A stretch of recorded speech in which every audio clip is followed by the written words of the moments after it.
I think there's a real opportunity for people to kind of sit back and say, wait a minute, what are we really providing? Do you feel the pressure to grow your business, but doing so feels a bit like drowning?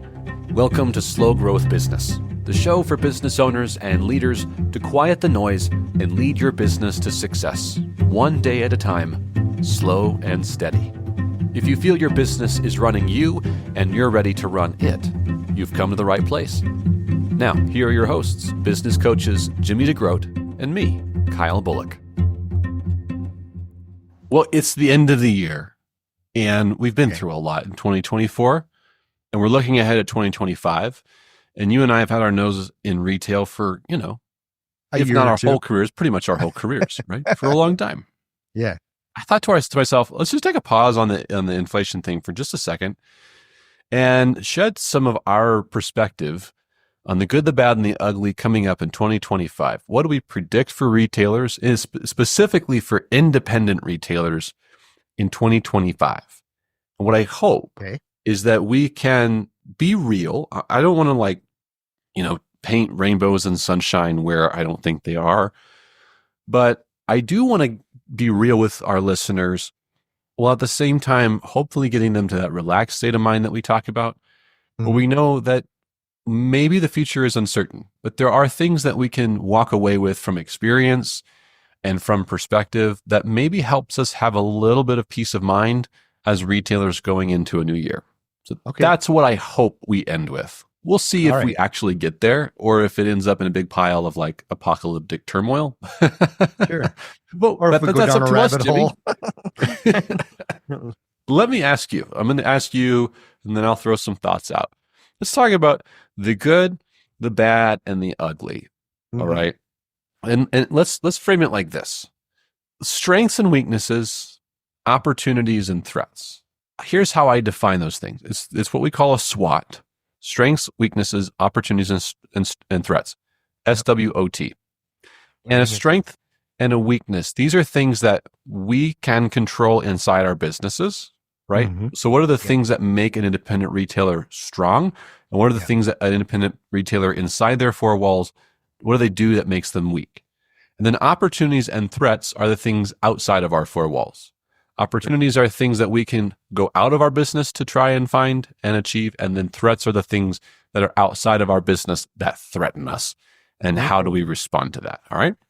Yeah. Let's hang out on those first two. Jimmy, what are the things that retailers can do inside their four walls that will make them strong or weak in 2025? One of the things that I think of is understanding truly what our passion is and why we got into the business in the first place. Sometimes business and retail especially can beat you down and we can lose sight of a lot of things. And so what tends to happen then is in many cases, we take the path of least resistance. And sometimes we can get tired and burned out. So first of all, I would think it's very important to renew your passion for what you're doing. Maybe that's your vision. Maybe that's the dream for the business that maybe you've kind of set aside a little bit and lost sight of. I think a huge strength is the customers that are already walking through your door. I know that's also an opportunity, but that's one of those things that sometimes we take for granted and sometimes we lose sight of. The customers are still walking through my door and they still love me. You did a great thing in our management program. Why do they keep walking through your door? Ask the question. I think your strengths definitely are, that passion and your customers. And the weaknesses are when we take that for granted, we get a little bit lazy, we get a little bit tired, we get a little bit beaten down, and to find ways to renew your strength. I love it. All right. What are your thoughts? No, you can't just say what I said. Oh, dang it. I got nothing.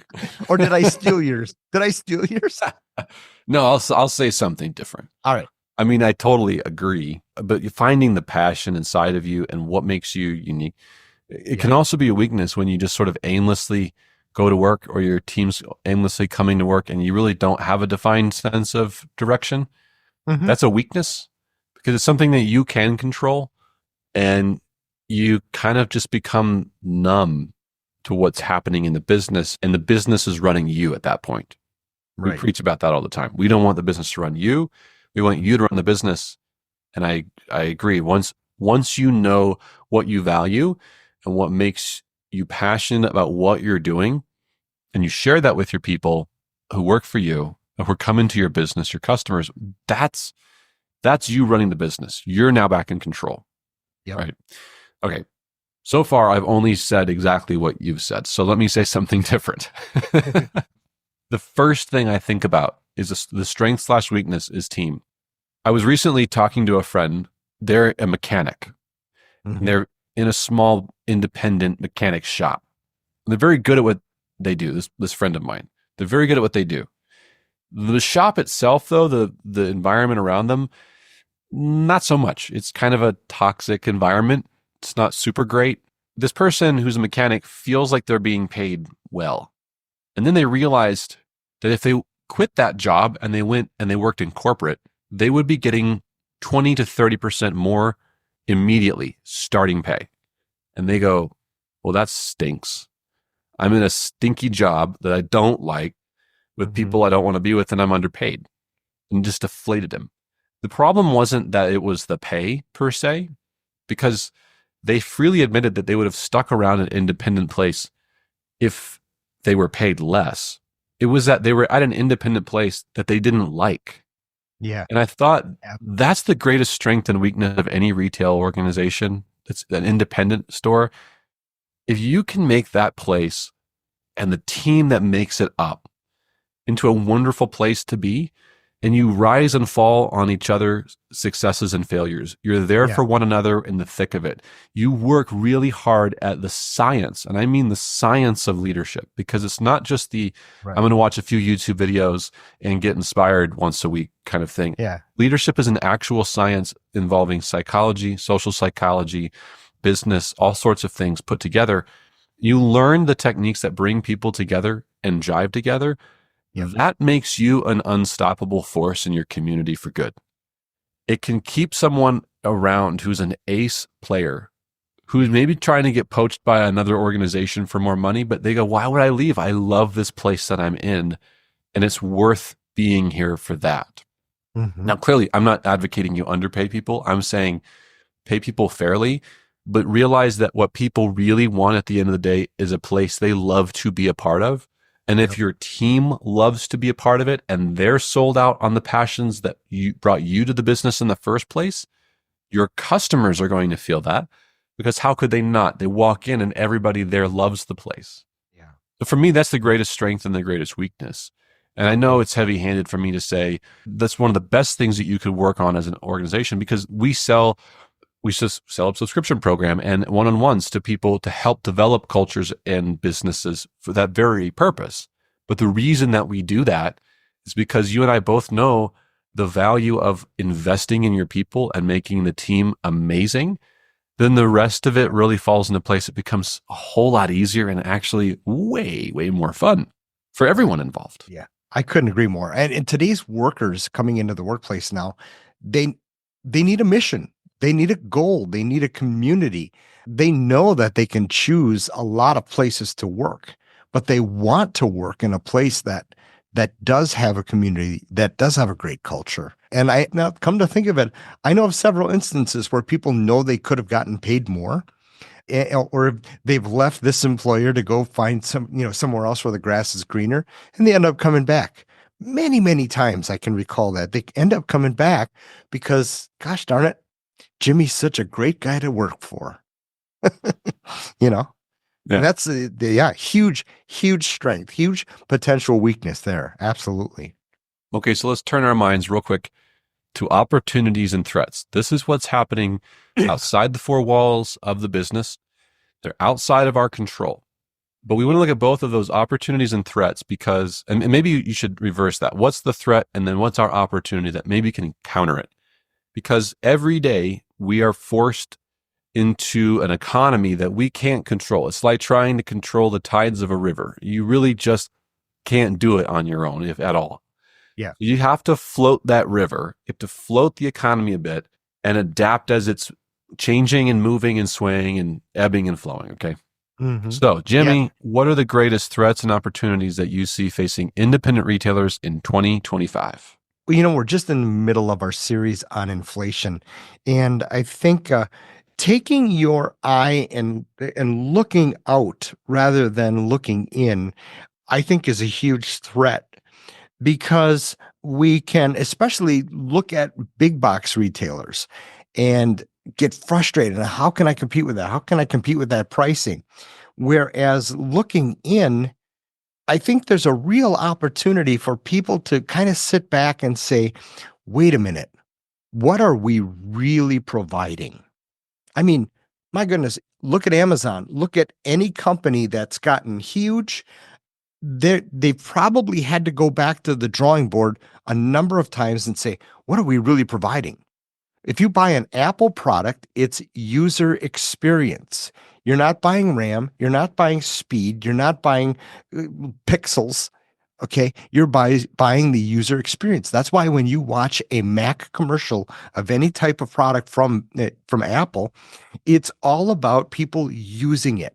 It's never talking about details. It's never ever talking about product specs. You will never see that. I think the huge threat is constantly looking within our box of our business and saying, I sell metal and I sell wood products and I sell these things, these commodities. Wait a minute. Let's go to user experience. What are we really selling? We're not just selling cakes. We're selling special events. We're selling celebrations. We're selling delicious moments together. I'm sorry I went on ad nauseum, but I love the experience of really kind of rethinking your business, reshaping your business as you go along. Listen, if somebody can click and buy it online, it's a threat. What can't they buy online from you? I All like right. that. Well, Sorry. that's a way of setting up that threat that consumers are their interests are divided with a lot of other choices, Yeah. but Yeah. countering it with the opportunity of you're looking outside your walls at the consumer at what they really want. Stop providing items, start providing what they want, start providing the solutions to the things they want, which usually ends up in the service or value category. What can I add to Right. what I already do that provides what they really want? Yeah. I think that's And now you're talking margin. Now you're talking happy customers. Now you're talking customers that are not going to just walk out with a box of something. They're going to walk out telling people about how amazing it was at your place. yeah, totally Yeah. agree. Totally agree. Yeah, I'm gonna take my threat and opportunity into something maybe a little ooky, and that is the government. Oh, and this is not going to be a political ad.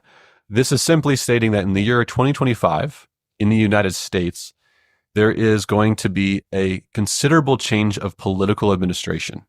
Sure. Now, having lived through political administration changes in multiple elections, you and I both know at the end of the day, do they really make that big of a difference? No, not Not really. that much. Right. We're going to live another day. Okay. Even though it seems like the sky is falling. But here's a reality that happens when you have this sort of political change: uncertainty. And the markets get a little bit skittish at uncertainty, or a lot of bit skittish at uncertainty. Right. Pre-election type of thing. Right. Exactly. Yeah. Yeah. Yeah. Now we're going into the season where we're not really sure what the next steps are going to be or when they're going to happen. And people's reactions, the market's reactions to a changing political landscape is uncertainty. Mhm. And then they get freaked out and they don't like it. And then they make up these excuses. They start blaming problems that they're seeing on government and each other. This creates a threat for us as independent retailers because it gives people this narrative, this excuse of, I'm not going to be shopping because I don't know what's going to happen next week. Right. I don't know. I'm not going to be buying this product anymore because the government fill in the blank, right? Yeah. But yet they've got $40,000 in crypto.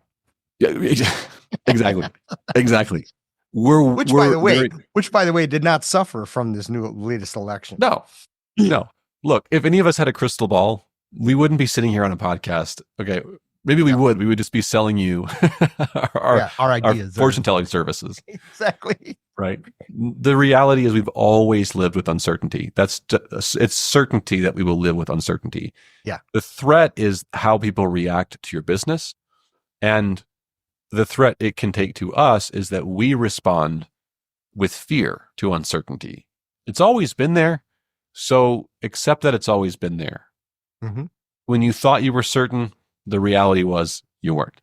So just kind of, I think, get comfortable with the knowledge that you don't know what tomorrow may bring, but you can predict with a fair amount of certainty what you can do in your four walls because you have the ability to change something in there. So that leads me to the opportunity. You can control that thing that you can control, and that is yourself, and that is your business. I think the greatest opportunity currently in front of independent retailers is what you described in this value-added service category. I'm going to create a value-added service to my customers and consumers. We're starting to see this pendulum swing away a little bit from Amazon. That is the model of Amazon. I'm going to point, click, and get what I want. Right. We're starting to see it shift a little bit. A lot of internet businesses are doing this to a more service-added category. We're going to sell more premium products, handmade products. That's why Etsy exists and eBay's done what it's done. Yep. We're going to be doing more of that because we want a human touch. We don't want just the robotic touch of Amazon anymore. So as that happens, we as independent retailers can fill in that gap by really doubling down on how we provide value services. So seizing that opportunity, if you could invest in something in your business besides inventory, even besides marketing, I would put this above marketing, okay? I think the greatest thing that you could invest in is education and training that helps you as an independent retailer increase your customer service and your value-added service. This is in the way of investing in training, investing in coaches. Again, I know it's heavy-handed because that's what we do, is we coach, we provide those services.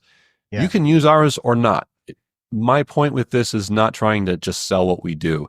My point is that if you take the time to really invest in your development as a leader, in your development as a team, and your development in customer relations and consumer relations, what they want and need being fulfilled, my gosh, you are going to have a fantastic 2025. Mm-hmm. If you don't do that, you're going to be thrown into the mix of everybody else who's living in fear and uncertainty.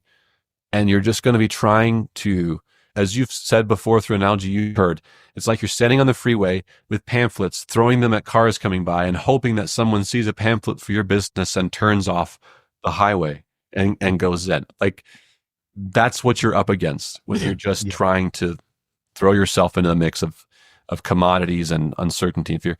Be different, be distinct, and invest in the training to get you there.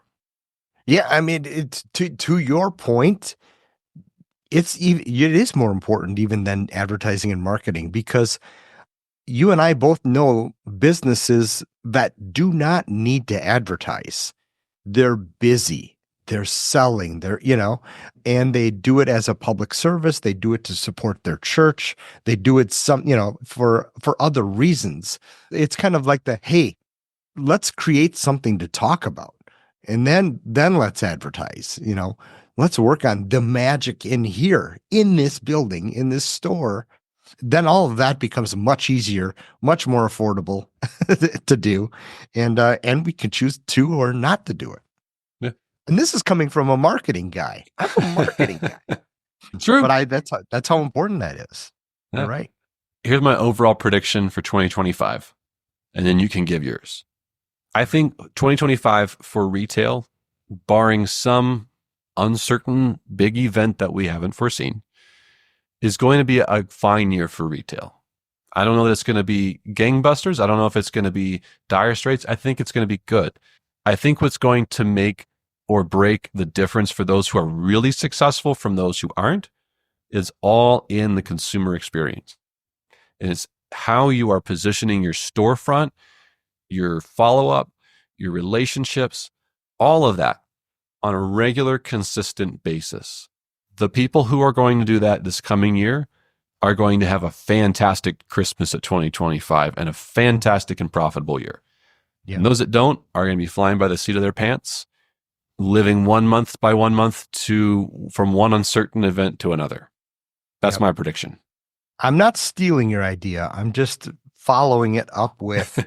You're stealing. You're stealing. No.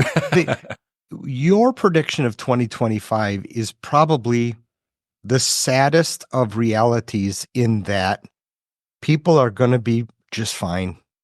You just keep doing what you're doing, you're going to be just fine. Your life may not get a little better. Your employees may not be much happier, but you'll get along. You'll be fine. You'll lose a few sales. People will walk out the door. People will quit. But, all in all, it's not a bad year. I think mediocrity is the biggest challenge of 2025, and any year for that matter. So yeah, I'm sad that 2025 is going to be a good year, because when COVID hit, a lot of people were calling me saying, let's talk about this. Let's create groups. Let's talk about how we're all going to deal with this together. And there was this willingness and wanting this. The first thing Kyle and I will ask a lot of potential customers or potential people we work with is, what's your biggest pain? And how big is that pain? Rate your pain. If it's not that big, or the big need isn't there, or the desire, so it's either pain or desire. If that's not that big, then you're not going to put the work in. You're not going to put the effort in. So I'm agreeing with you, but I'm sadly agreeing with you. I wish it was going to be a little bit more of a struggle. I wish it was going to be a little bit more of a question mark, because then all of a sudden the pencils will sharpen, the phone will start ringing, and we'll start saying, what can we do? I guess don't get lazy. Don't get complacent. Don't stop looking outside for ideas and what you're really providing. I'm sorry. I go on. Well, I was sitting here thinking about one of the big, hairy things that I haven't heard talked a whole lot about in retail, but I sure think about it, is what some economists are calling the great wealth transfer, or goes by a name similar to that. Mm-hmm. And here's what I mean. And it applies to retailers, interestingly, uniquely, because we see this scenario playing out right now. What's happened at the boomer generation, baby boomers in the United States, are the largest population in the United States to their generation at that time. They grow up, they have they get businesses, they start businesses, they generate wealth, they keep growing their wealth. Right now, boomers are hitting an age where they're starting to turn 70 and plus. Many of them are hitting 65 or retirement age. Yep. And what that means is they're going to start tapping into some of the wealth that they've accumulated. But to get morbid, when they pass, and it won't be very long before we start seeing a lot of boomers pass away, they start to transfer that wealth to the next generation, which goes to mostly my generation, the millennials, which is the next big group, large populace of people. And they're in a unique situation because right now, because of inflation, because of the cost of goods, because of quality of life, their dollar doesn't go as far as their parents' dollar went back in the day, right? Dollar for dollar. So what's happening? And why is this important to retailers? Well, boomers have businesses. They've owned businesses sometimes for many decades, and they've made them very successful, but they don't want to quit. They're not ready to retire yet. Right. They don't want to work. And it speaks to what you said, Jimmy. When we talk to clients, we ask, do you have desire? Well, if you have a lot of money and wealth and securities and a good business, why do you really need to grow it? Yeah. Okay, well, do you have any pain? Well, no, because all my stuff's paid for and life's pretty good. I have a lot of wealth. So you have no pain, you have no desire. It's just going to go good. Mm-hmm. And how long do you want it to go good? What's the end game? You have no direction. Right. When wealth gets transferred, here's another thing we know in psychology. When a lot of wealth suddenly goes from one generation to another, we know a couple things happen. The wealthy get wealthier, and people who don't have money typically don't know how to handle a lot of money when they get it. So my prediction for whenever this happens, this big wealth transfer really starts taking place, when one generation's passing it on to another, when one business closes and finally hands off its assets to someone else or leaves a vacancy out there. It's a threat because we're losing great talent and we're losing a generation and, customers and loved ones, etc. Yeah. It's also an opportunity that if you're paying attention to how this works, there's this whole generation of 35 to 45-year-olds who are going to inherit wealth, and they're going to wonder what to do with it. They're going to inherit mom and dad's old business. How do I close it? Or what do I do with it now? Yeah.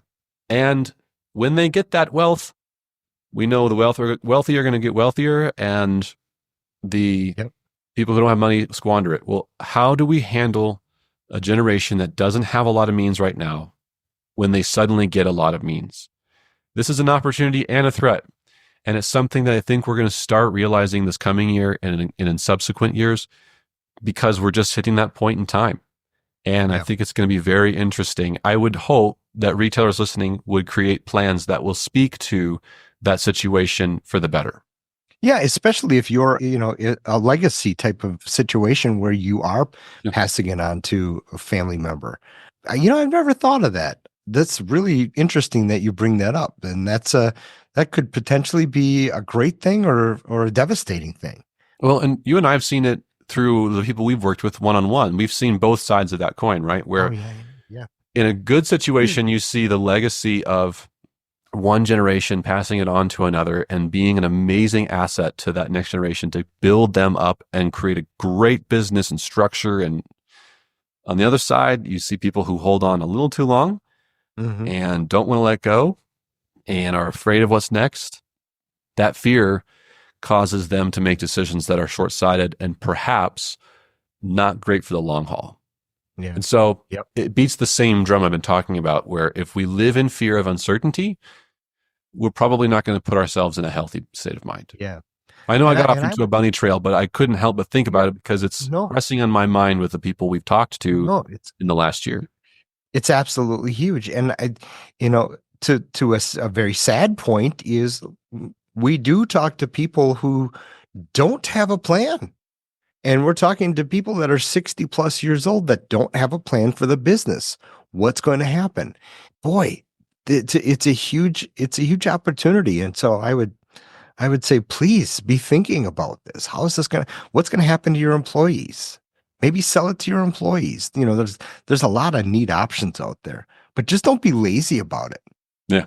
If you're, it's like if we don't make a will, the state's going to decide what happens with our stuff, right? Yeah. So who wants that? If you don't make a plan, someone other than you is going to decide what's going to happen with your stuff. I like this conversation, and I want to end it with what you said. It is sad that we can look towards 2025 and say, it's going to be fine. It'll be good. Yeah. But you and I both know that there's people who are listening to this and they go, good enough is not right. I want excellent. Good enough is the enemy of great. So they strive for excellence. They invest in those ways that they can be a value-added company.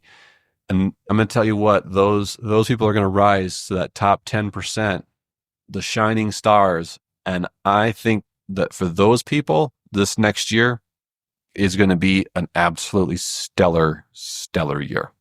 Yeah. And it's you guys, because you're listening to podcasts that grow you. So my goodness, that almost sounded like an ad. Sorry. Hit like and subscribe, please. Happy New Year. It's going to be a great new year. I couldn't agree with you more. In fact, I like you. You're a good business partner. So let's keep doing this. I predict you and I will be doing a lot more great stuff this coming year. I predict you and I definitely will be. I like you too much. All right, buddy. See you, folks. We hope you leave this episode a little better than when you first began. If you'd like more resources to grow your business slow, steady, and consistently, check out our on-demand video catalog at trainretail.com. Or if you have a question or frustration we can help address in your business, write to us about it. We love to help solve big, ugly problems. So hit us up at kyle@trainretail.com or jimmy@trainretail.com. Good luck out there, and we will see you next time.